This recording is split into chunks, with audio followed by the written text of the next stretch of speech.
원불교 교화 현장의 알찬 소식을 시청자 여러분이 보내주신 사진과 영상으로 소개해드리는 매거진원 브리핑 시간입니다.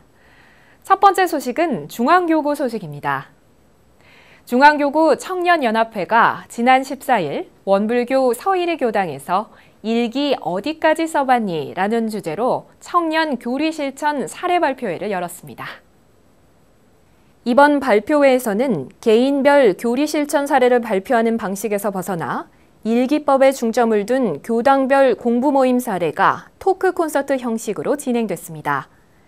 먼저 감상단 발표 시간에는 서일이 교당 권현창 교도가 올해 2월 입교한 후 출가 서원을 세우게 된 과정을 발표했고, 동영교당 박미주 교도는 교당 청년들과 함께 마음 공부를 하는 즐거움과 교무님의 응원 속에 끝까지 일을 마무리한 경험을 소개하며 꾸준히 마음 공부를 할 것이라고 다짐했습니다.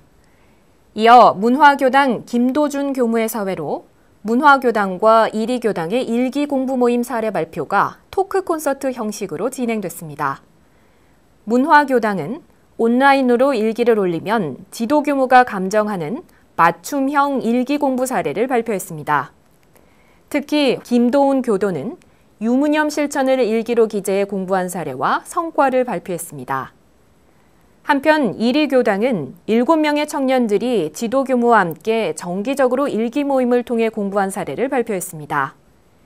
이연주 교도는 나의 일기는 자동차 경적과 같다고 밝히며 직장 생활에서 오는 경계를 통해 공부한 사례와 성과를 발표했고, 이일진 교도는 유무념 공부를 할 때 핵심 키워드를 설정하는 요령을 안내하며 주의심은 구속이 아닌 자유와 여유를 갖는 마음이라고 설명하기도 했습니다.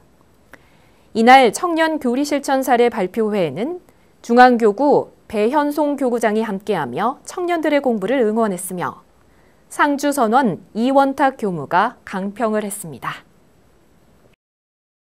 부산 울산교구의 마음토닥 청소년센터가 개설과 함께 오픈 특강을 열었습니다.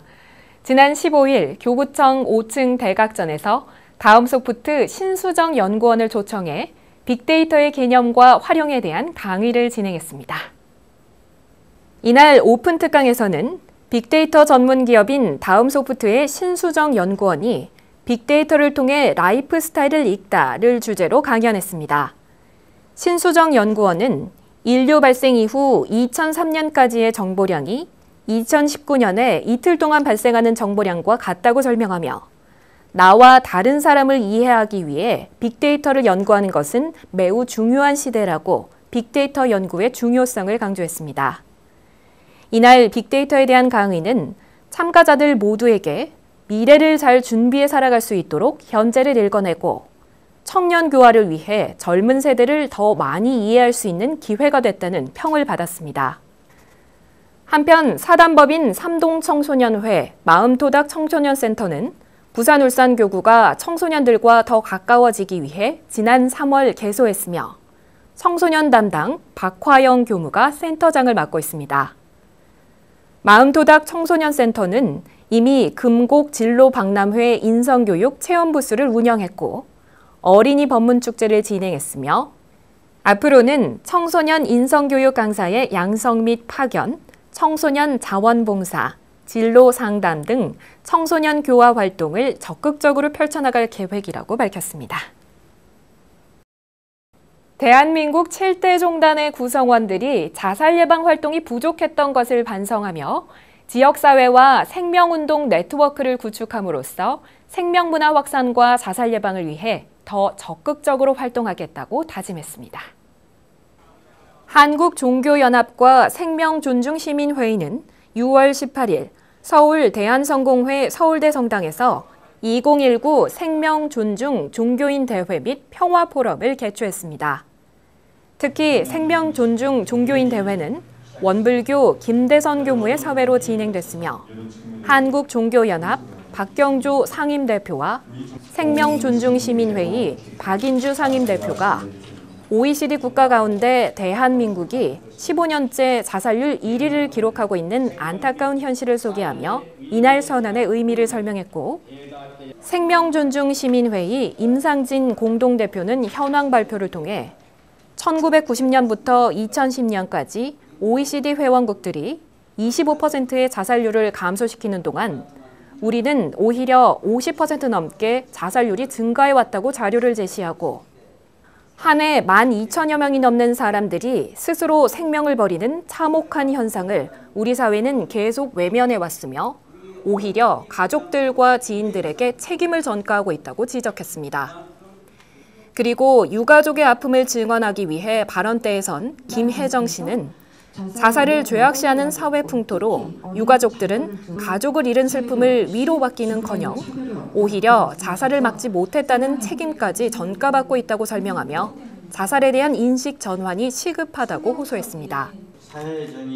이어 원불교 이여정 교무를 비롯한 대한민국 7대 종단의 종교인들이 무대에 올라 지역사회와 생명운동 네트워크를 구축해 자살자 유가족들의 아픔을 돌보고 설법, 설교, 강론을 통해 생명의 소중함을 일깨우며 병들고 외로운 이웃들을 위해 적극적으로 활동할 것을 다짐하는 자살 예방을 위한 종교인 선언문을 낭독했습니다.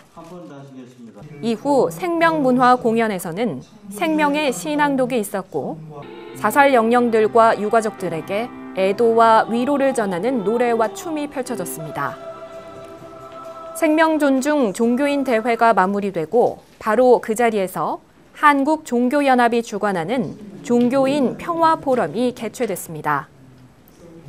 제98차 종교인 평화포럼의 좌장을 맡은 박종화 목사는 이번 포럼은 자살 예방과 생명 존중을 위한 대한민국 7대 종단의 활동과 구체적인 계획을 듣는 것이 중요한 목적이라고 밝히며 토론회를 시작했고 원다문화센터의 김대선 교무가 원불교 대표로 참석해 원불교는 사은사상을 바탕으로 생명보호운동과 지은보훈운동을 실천하고 있다고 밝히고 원불교 여성회의 살자, 사랑하자 자살예방 캠페인과 둥근마을 상담소의 자살예방 활동을 소개했습니다.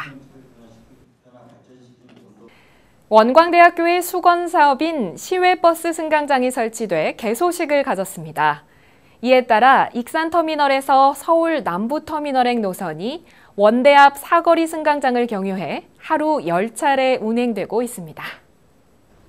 지난 11일 원광대학교 사거리 시외버스 승강장에서 열린 개소식에는 원광대학교 박윤철 총장, 정헌율 익산시장, 박원수, 조배숙 국회의원 등이 참석해 카운트다운을 함께하며 승강장을 제막했습니다. 이어 축하객들은 육군사관학교 군악대의 연주와 함께 원광대학교 숭산기념관으로 이동해 개소식을 이어갔습니다. 숭산기념관에서의 개소식은 익산시 필하모닉 오케스트라 단원들의 모차르트곡 연주로 시작됐고 시외버스 승강장 개소를 위해 합력해온 정헌율 익산시장과 전라북도 정무부 지사 등에게 감사패가 전달됐습니다. 원광대학교 박윤철 총장은 인사말을 통해 원광대와 지역의 발전을 위해 마음을 모아주신 분들의 공덕으로 마침내 시외버스 승강장이 마련된 만큼 세계에 빛나는 원광대학이 되고 익산이 세계 속의 자랑스러운 도시가 되도록 3만여 명의 원광 가족이 일심 합력하겠다고 다짐했습니다. 그리고 정헌율 익산시장은 축사를 통해 시외버스 승강장이 설치되기까지 많은 우여곡절이 있었지만 지역 인재 양성의 산실인 원광대가 다시 도약하는 새로운 출발점이 되고 원광대로 인해 익산시가 새로운 성장 동력을 얻는 계기가 되길 바란다고 바람을 전했습니다. 원광대학교 앞 시외버스 승강장은 그동안 관련 업계의 반대로 지연돼 왔으나 올해 3월 승인을 받아 15년 만에 설치됐습니다. 현재 원광대학교 앞 시외버스 승강장에는 무인 자동 승차권 발행기가 설치돼 있고 아침 7시 45분부터 저녁 8시 45분까지 1시간에서 2시간 간격으로 하루 10차례 시외버스가 운행돼 재학생과 인근 주민들에게 편리를 제공하고 있습니다.